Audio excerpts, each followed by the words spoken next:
The following is a class on the Śrīmad-Bhāgavatam, first canto, second chapter, text number 6, given by His Divine Grace, A.C.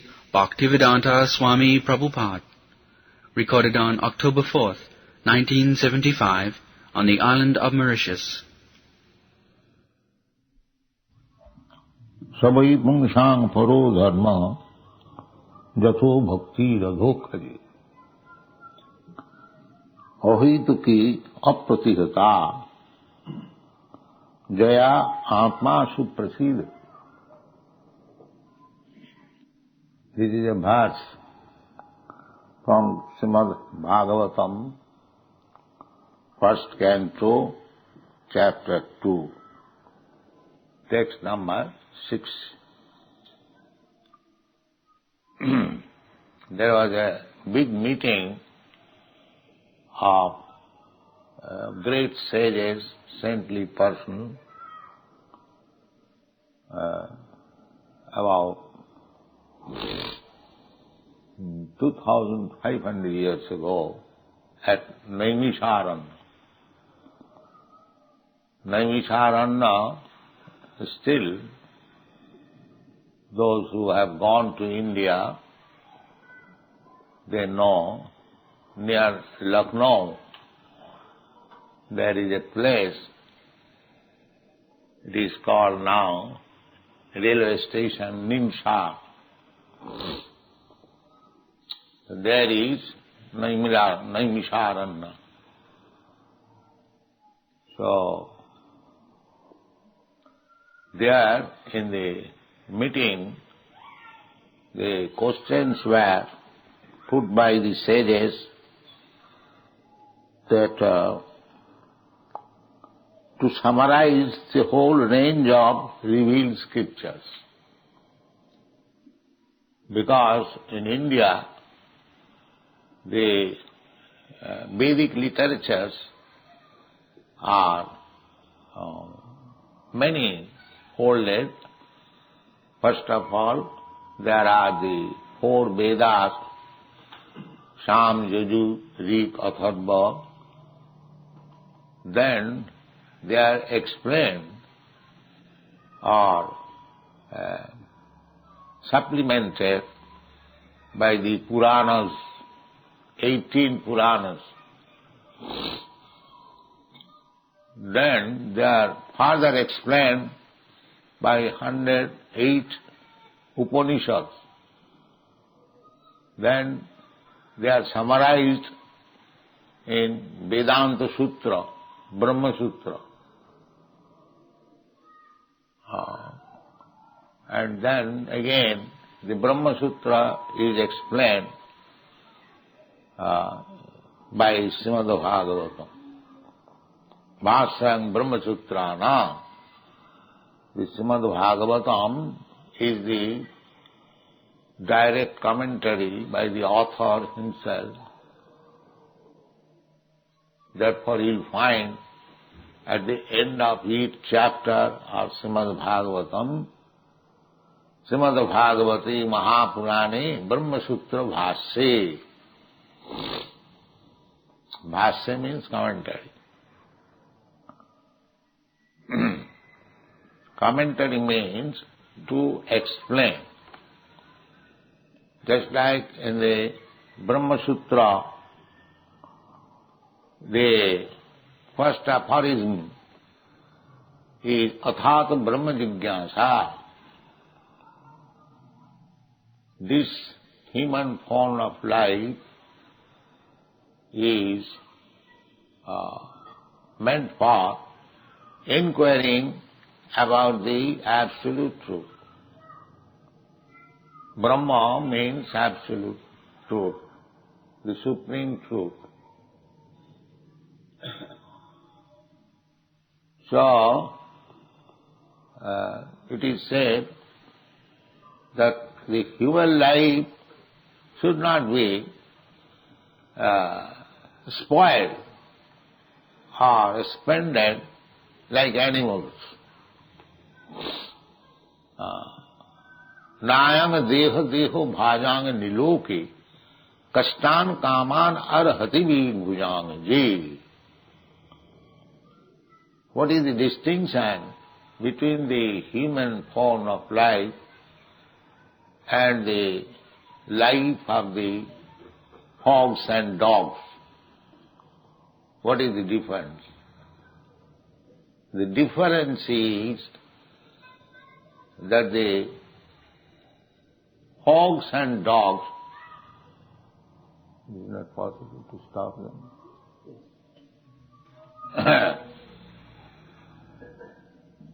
We'll find the hogs and dogs whole day they are searching after eatables where there is some food. Where there is some food. That is hogs and dogs' life. The condemned life, they cannot have any peaceful life.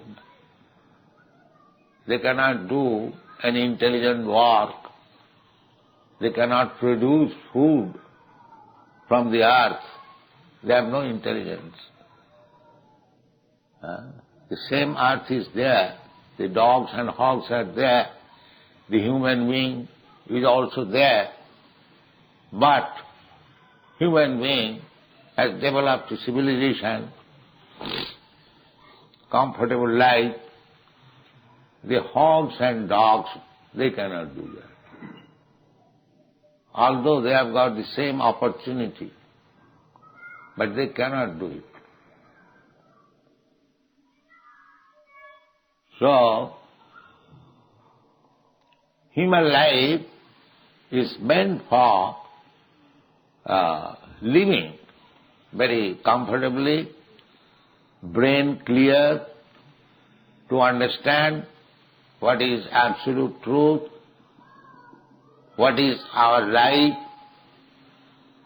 what is the goal of life, because the hogs and dogs, they will also die, and we will also die. But we can understand what is the goal of life. The dogs and hogs, they do not know what is the goal of life. Therefore, in the Vedanta Sutra, the first aphorism is advised that human form of life, it doesn't matter where that human form of life has happened. It doesn't matter. Either in America or in India or in Pakistan or anywhere. Human life is human life. So their business is to inquire about the absolute truth. That is the injunction of the Shastra. Therefore, we find a form of religion in the human society. It doesn't matter whether Christian society or Hindu society or Muslim society or any other society. Because they are human beings, there must be a type of religion. And what is that? Religion. Religion means to understand God. This is the sum and substance. Religion means to understand God. In the Shastra it is said, religion means dharman tu sakshat bhagavad pranitam. Religion means the codes and the rules and regulations given by God. That is religion. This is the summary, a short definition of religion. If somebody asks you, what do you mean by religion? The immediate reply is there in the Shastra, dharman tu sakshat bhagavad pranitam. Navai vidu risayo napi deva. The principles of religion is given by God, it is unknown to the human being or the demigods. That means, except God, nobody can give you religion. Just like the law, state law. Law means the principles given by the state. You cannot manufacture law at your home. That is not law. Similarly, religion means the law given by God. Therefore, we must know who is God and what kind of law He is giving to us. This is religion. So, from Bhagavad Gita, we understand Krishna or God says, Jada jada hi dharmasya glani bhavati bharata tadatmanam srijami aham. When there is discrepancies in the matter of discharging religion, then I incarnate, I descend. Why?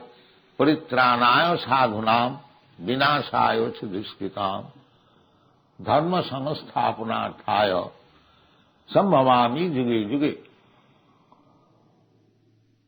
So, religion is disturbed by duskritina, demons, and those who are saintly persons, they execute religion. So, paritranaya sadhunam. Sadhu means saintly person, devotee of God. They are sadhu. And a sadhu or demon means persons who deny the authority of God. They are called demons. The two business, paritranaya sadhunam, vinashaya duskritam.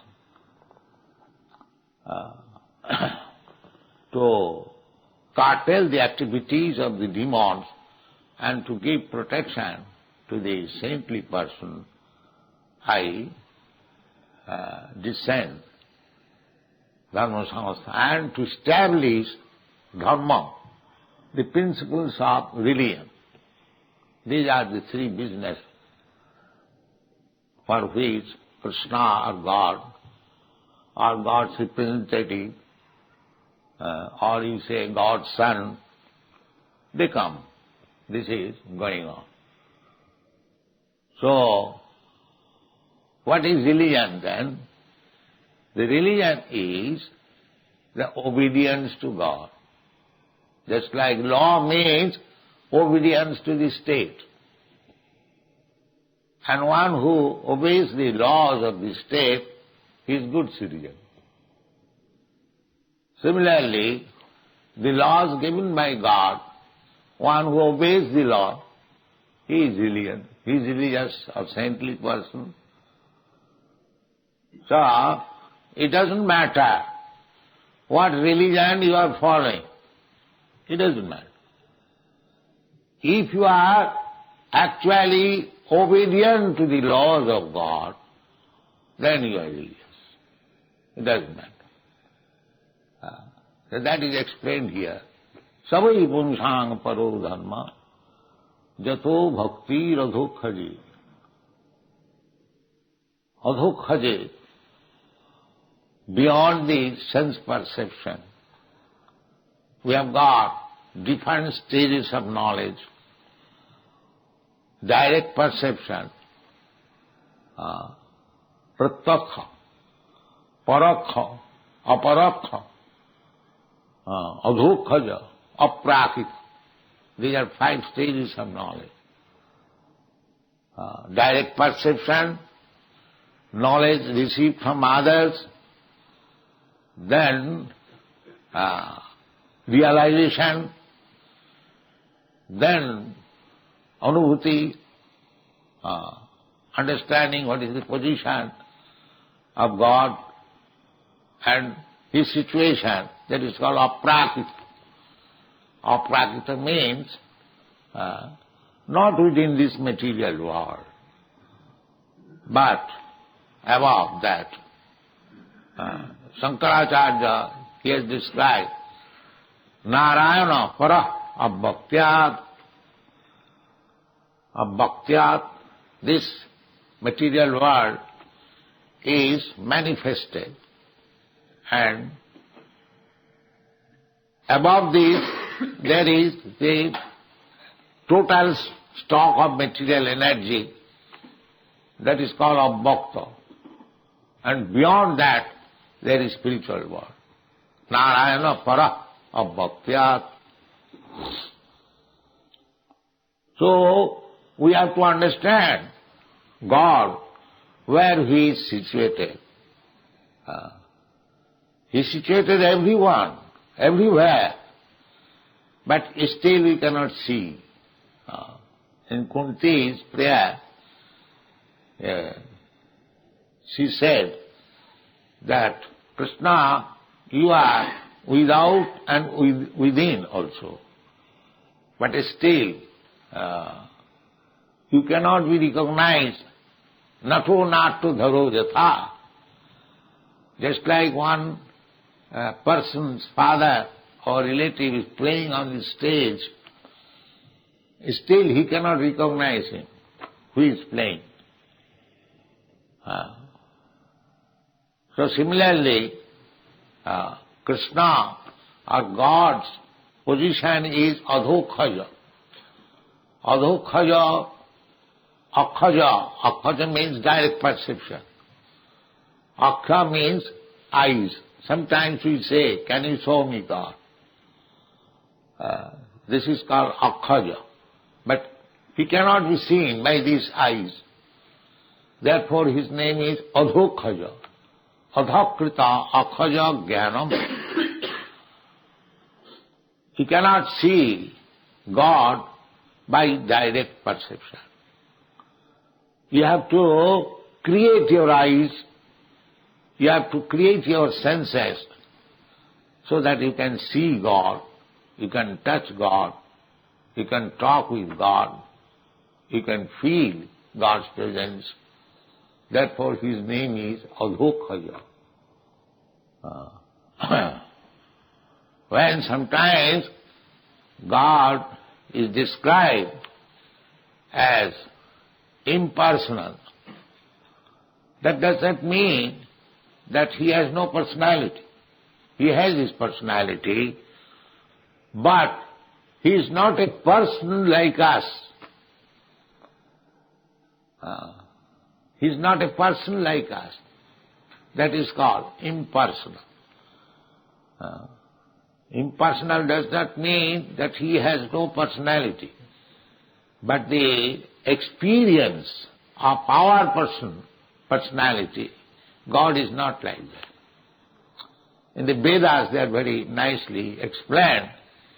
Pashyati achakhu, God sees, but he has no eyes. Sunati akarna, he has no ears, but he can hear. If he cannot hear, then what is the use of our offering prayer? He hears, but he does not hear like us. We cannot hear in a distant place a few years. But God, he is in his kingdom. Still, if you offer prayer, he can hear. That is God. Sinoti akarna pashyati achakhu. He is seeing everything, every action of your activities. But that kind of eyes, seeing everything, not only of my activities, your activities, his activities, everyone's activities. We haven't got such eyes. Therefore, when he is spoken of that he has no eyes, that means he has no eyes like us. It is divine. Achakhu. He hasn't got eyes like this. I cannot see more than 100 feet. But he can see everywhere. Sarvato panipadastha. He has got his hands and legs everywhere. He has got his eyes everywhere. So therefore, he is described here, adhokhaja. Adhokhaja. Adhokhaja means beyond sense perception. And still, you have to become obedient. Therefore it is said, savai pumsang paro dharma. Paro dharma and apara dharma. There are two natures, para and apara. These things are very nicely explained in the Bhagavad Gita. This material energy, 5 elements, 8 elements. Even we cannot see 5 elements properly. 5 elements, bhumi, apa, anara, vayu, khang, mana, buddhi, ahankar.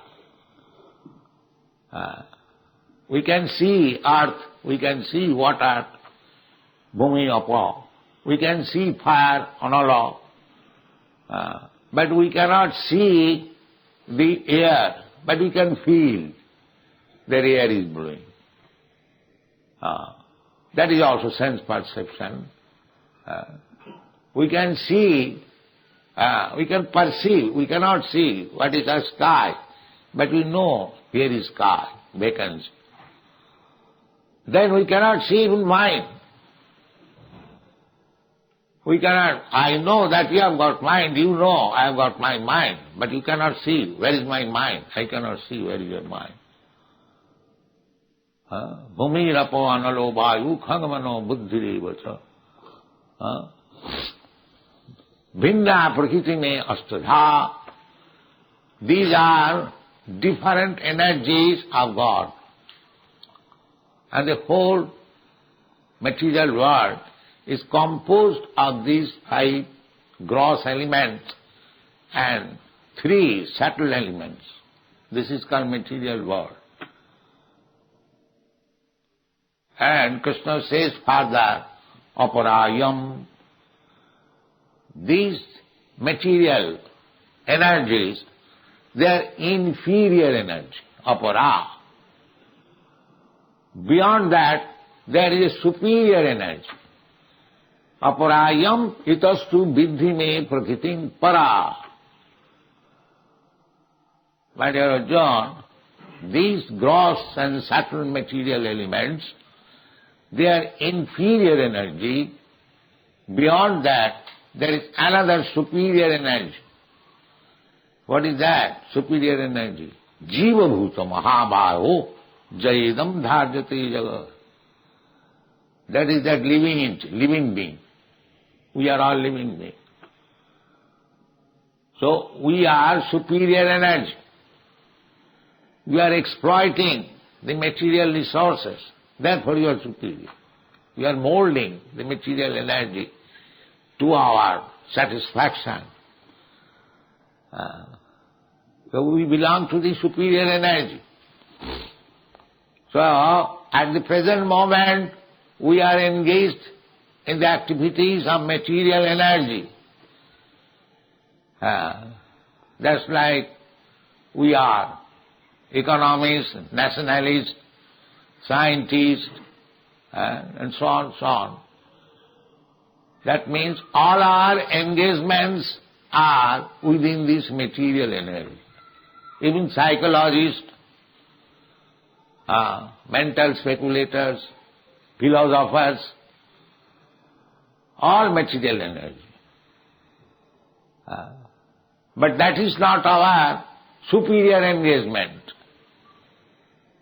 The superior engagement is explained here. Sabai vungsang paro dharma. Superior engagement means to remain engaged in devotional service of the Supreme Lord. Savai pumsang paro dharma. Jato bhakti radhokhaja. Bhakti means devotional service.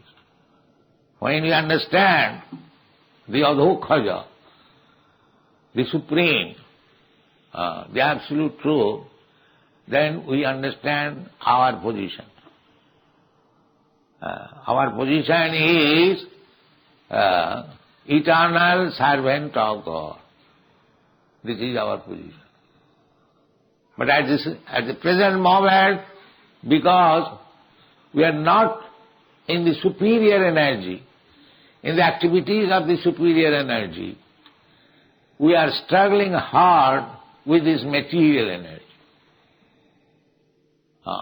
Mamaivangsha jiva bhuta jiva loko sanatana manas sasthani indriyani prakritisthani karsati.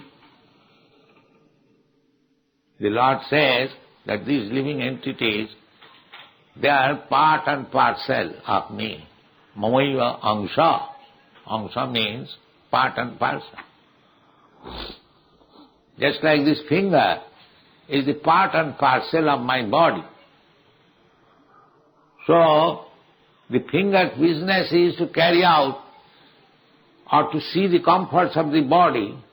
I want to reach my nostril. Immediately the finger is engaged.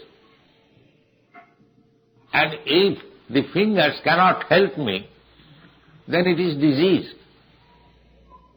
Similarly, we are part and parcel of God. If we cannot help God, if we cannot assist God, if we cannot serve God, that is our disease condition. That is our disease condition. So we are at the present moment, we are not helping God, we are not assisting God, we are not serving God. So this is our disease condition. So we have to get out of this disease condition. That is called mukti. The mukti is explained in the Śrīmad-Bhāgavatam.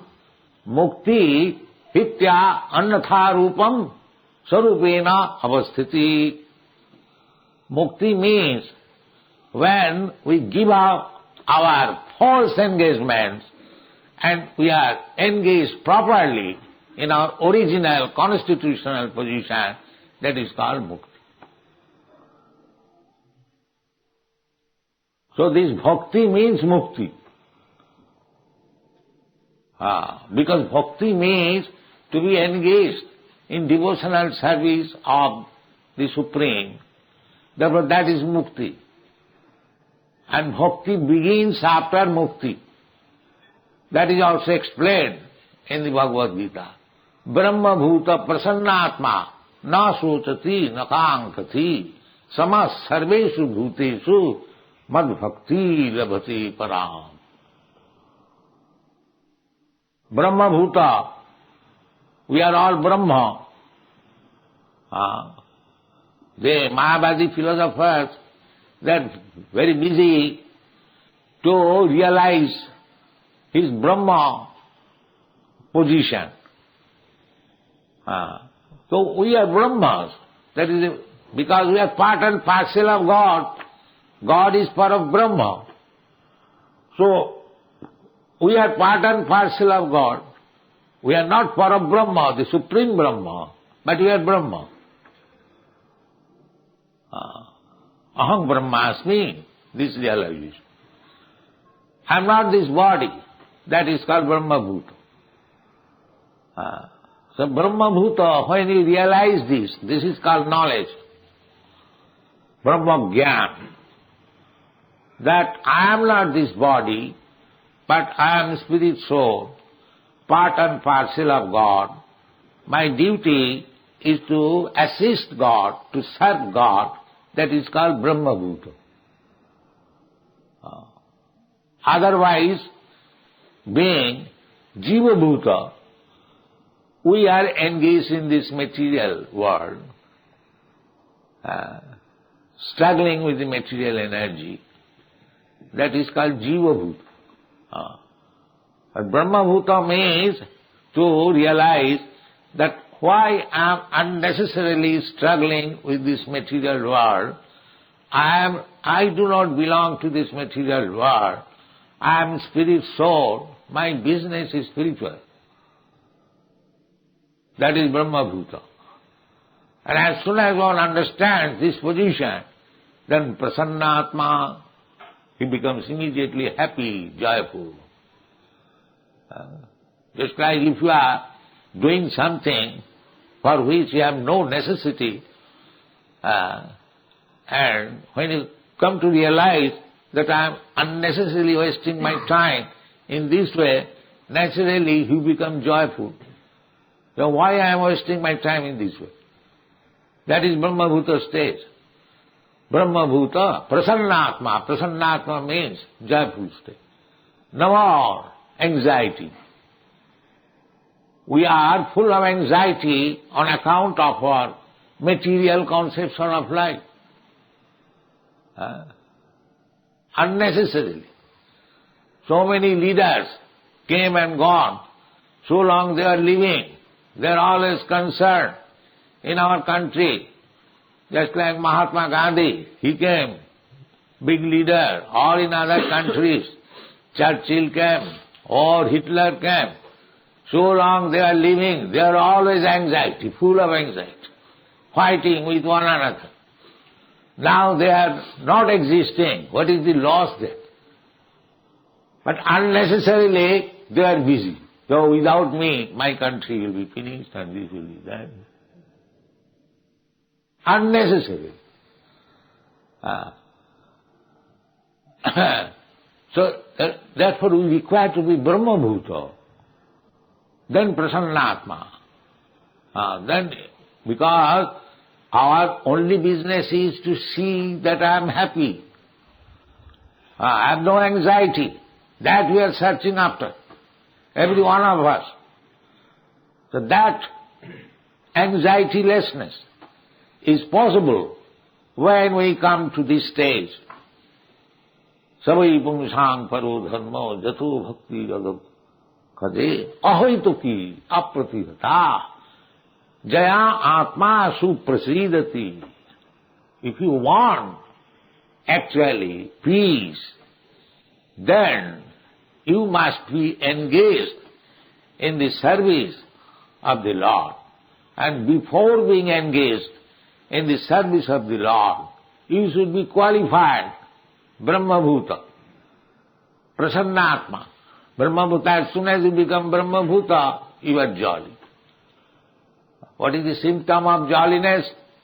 Na sochati, na kaṅkhati. Na sochati means does not lament. We are always lamenting for the things which we have lost. And we are always hankering for things which we haven't got. This is our business. So long we do not get, we hanker. And when we get, then how to keep it? That is anxiety. And when it is lost, that is also anxiety. This is the material position. And when you come to the spiritual position, there is no such thing. No lamentation, no lamenting, no hankering. Brahma Bhuta Prasannatma na sochati na kaṅkhati samas sarveshu bhuteshu. At that time it is possible to see that everyone is equal. Because he can see. He does not see here is American. He does not see here is Indian. He does not see here is a Brahmin. He does not see here is a dog. He sees all living beings are still of God. That is called samasarveshu bhuteshu. That equality is possible when you are Brahma Bhuta. Samasarveshu bhuteshu. Artificially you have opened this United Nation, but your conception is, I am Indian, I am American, I am Hindu, I am Muslim. How it can be, there can be unity? It is not possible. That is not Brahma-bhuta state. That is Prakita state. Identifying with this body. So long you identify with this body, then you are in the material conception of life. There is no question of spiritual understanding. There is no question of joyfulness. There is no question of freedom from lamentation and hankering, and there is no question of equality. It is all false so. So therefore, here is the explanation. Savai pungsang paro dharma. Paro dharma. Here it does not say that Hindu religion is the best, or Christian religion is the best, or Mohammedan religion is the best. No. That religion is best, which teaches the follower how to love God. Savai pungsang paro dharma jato bhakti radhukhaja. If one is lover of God, then he is lover of everyone. Because he knows everyone is part and parcel of God. If you love your father, then you love your brother. But if you do not know who is your father, then how you can say universal brotherhood? This is all hypocrisy. Yes. He is present within your heart. But still, he has got his own place. This is why he says you have to descend. Yeah. But it can also mean that he is not everywhere. Why not? That is God. That is God. You are thinking in your terms. Because when you are at your home, you are not everywhere. You think God is like that. This is what that is your deficiency. Why do you compare yourself with God? That is your deficiency. Philosophical point of view. Not philosophical point of view. You are thinking God in your own terms. Because you are imperfect. When you sit in your home, you cannot be present at my home. Therefore you are thinking God is like that. But when you say he descends, does it mean that? Yes. He descends, it does not mean that he is absent in his abode. That is God. Advaita achyate anadi ananta rupam. You understand this? Ananta rupam. He can expand himself in unlimited forms. Otherwise, how it is possible? Ishvara sarvabhutanam riddeshu arjuna tishtati. God is situated in everyone's heart. Everyone means within your heart, within my heart, within the cat's heart, within the dog's heart, everyone's heart. There are innumerable living entities. How is situated everywhere? Annantarasthang paramanuchayantarasthang. He is within this universe and he is within the atom. That is God.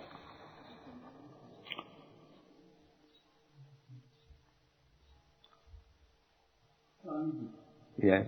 You are accepted to reply a question put by a young man. You so kind as to answer also to an old man. What is that? Among the groups by a well understood, that you have already accepted one question from a young man, so now would you kindly accept a question from an old man? Oh yes. You are neither old, he is neither young. Pandita samadarshana. Yes. Yes. In your lecture, Swamiji, if I don't mistake, you have mentioned many authorities, beginning with the Vedas, Brahma Sutra, Bhagavad Gita, Bhagavatam, Mahabharata. Do you accept also? Oh yes. As an authority? Yes. Because it is given by Vyasdev, therefore it is our authority. We have all listened to you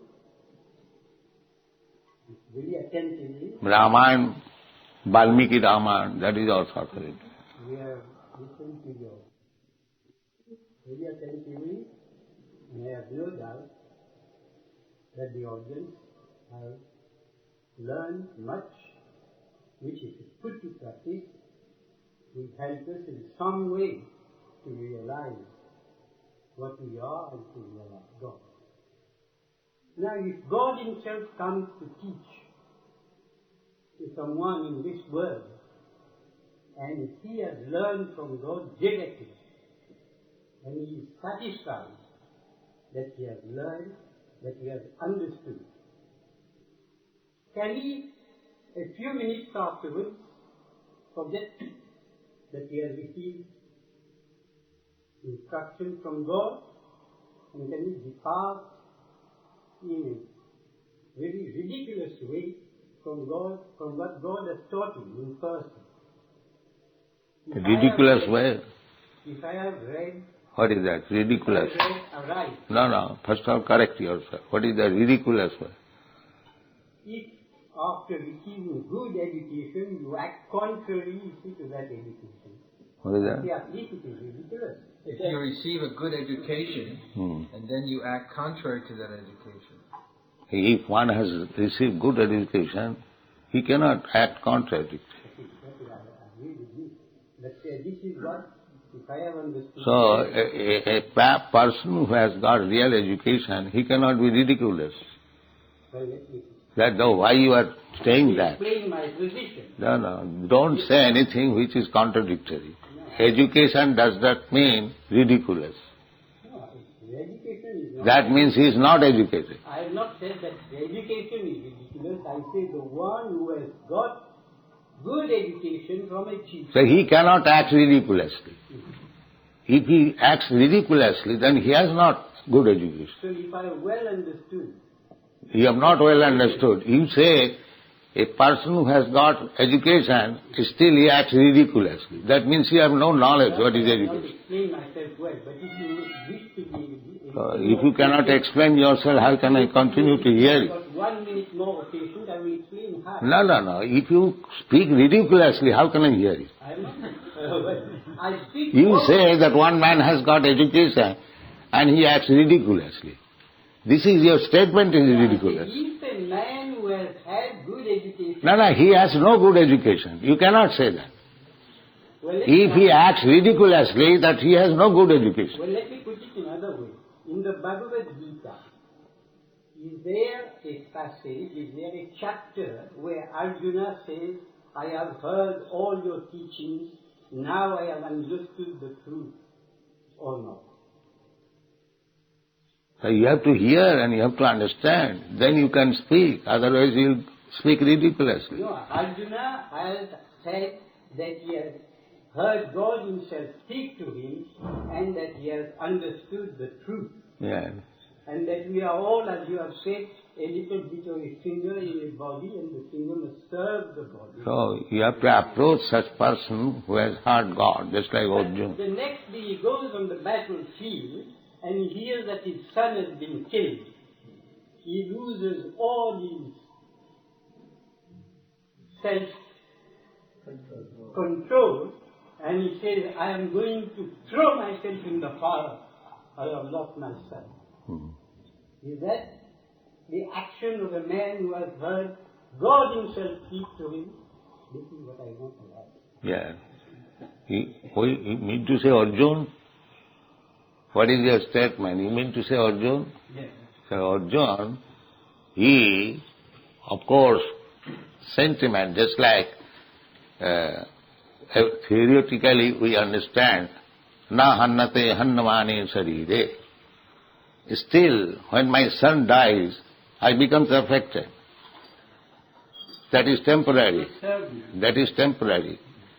But Arjuna, after hearing Bhagavad Gita, Krishna gave him the liberty that now I have spoken to you everything.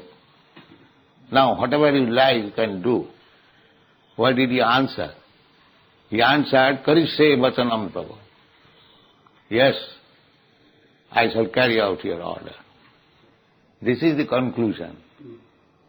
That temporarily you may be disturbed under certain circumstances, but if your conviction is that I shall act according to the order of God, that is final. That is final. He did not act against the will of the Lord. That is his victory. Temporarily, he might have been disturbed when his son was killed. That is a different thing. Everyone becomes. But that does not mean he stopped war. That is wanted. What was the final conclusion? He did not leave the war field because his son Abhimanyu was killed. Therefore he left, no, I don't want to fight. No, he did not do that. He was affected for the time being, that is natural. But finally he concluded and he said, yes, karishe vachanam tava, nashto mehim moha sitil labdhya. My illusion is now over. I shall fight. That is the right conclusion. Thank you. May I ask a question? And what my friend has just said about the teaching of the battlefield with Krishna, the verse about Yada yada hi dharmasya glani bhavati bharat. It's an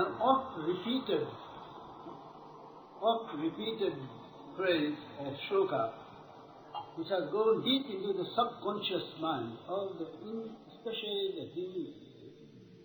Have taken it probably because of the wrong interpretation.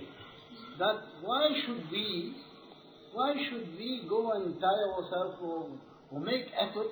If we are in trouble, let us wait for the God to come down to the earth and He will help us and do what we need or defend us or establish us. That is your instruction. That is not God's instruction. But it has been. No. According to my God says that here is injustice, so you should fight. God says that.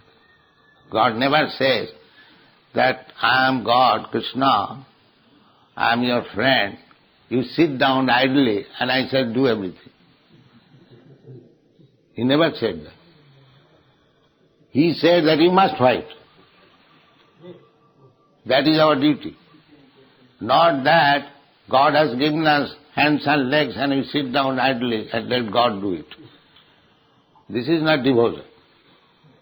Then you agree with me that this oft-repeated shloka has created a state of fatalism among the Hindu community.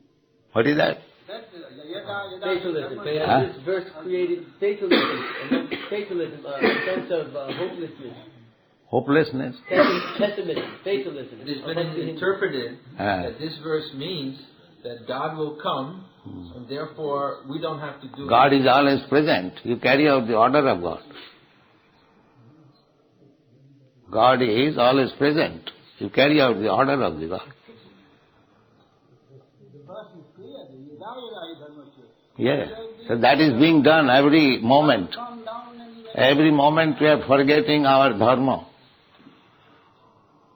And God is giving us an instruction.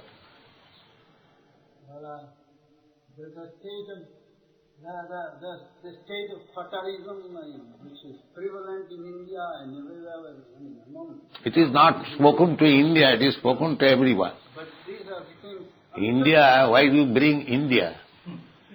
God is not made for India. But I'm not telling India, but I know India. So why you say it's India? I have seen India, I know India. Now why you bring India at all? God is not meant for India. Hinduism, let us Now, God is not meant for Hindu. No, I'm not talking about that.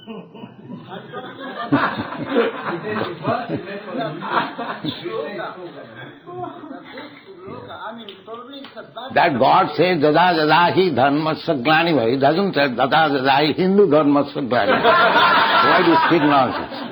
He never says. Why do you speak like that? That is your creation.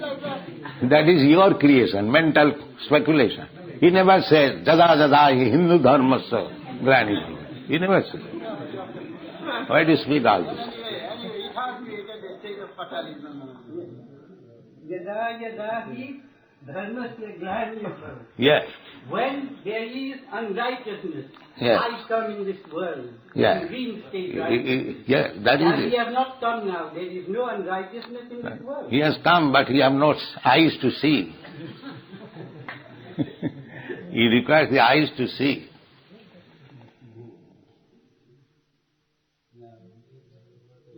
Sir, I've listened to your talk. Very great interest. You're very clear and very lucid. But you're also very dogmatic, I feel. Is there any area of doubt in your own philosophy, or are you quite certain in every field? What is that dogmatic? Dogmatic, you are very...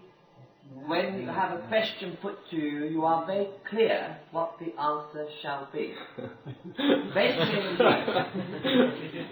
Have you any doubts yourself that have not appeared to us? So you answer. You are American? I'm Scottish. Scottish. In Scotland you have got also, Edinburgh you have got our temple. But you are very, you seem very, your philosophy seems very clear cut. Thank you very much.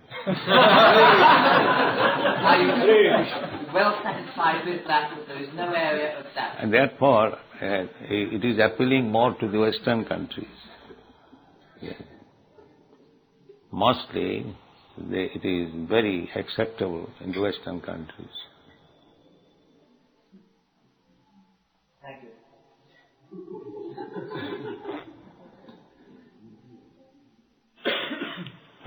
Chant Hare Krishna again.